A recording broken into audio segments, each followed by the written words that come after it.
Kung gusto mo na sa iyo lamang siya mahuhumaling ng husto habang buhay, ay gawin mo itong ritual na ituturo ko sa inyo ngayon. Lalong-lalo na kung nararamdaman mo na may kakaiba na sa partner mo, ay mas mainam na gawin mo ito agad-agad, itong ritual na ibabahagi ko sa inyo ngayon. Ito'y napakasimple at ito'y napaka-epektibo kung buo ang loob mo na gawin ito. Ang gagawin mo lamang, kumuha ka ng actual photo ng partner mo at dapat meron kang actual photo sa kanya.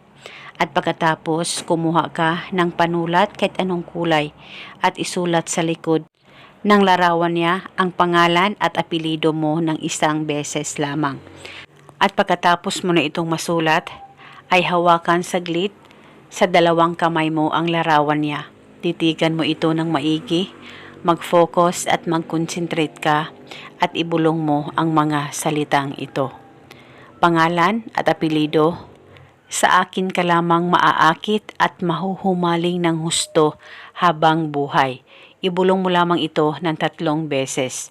At pagkatapos mo nang mabulong ang spell, ay pahiran mo lamang ng kaunting laway mo ang larawan niya o actual photo niya. At pagkatapos nito, ay pwede mo itong ilagay sa plastic o ziplock at dalhin kahit saan ka man magpunta. O kung ikaw ay nasa bahay lang, ay ilagay ito sa damitan mo o pwedeng ilagay sa bulsa mo o di kaya sa unan mo. At uunanan mo ito sa tuwing ikaw ay matutulog. At dapat walang makakakita o makakaalam sa kahit na anumang ritual na iyong gagawin. At sa tuwing aalis ka, ay dapat kunin mo ang larawan niya kung nilagay mo ito sa unan mo.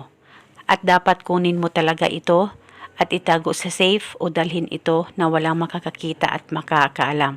Gawin itong ritual hanggang kailan mo gusto.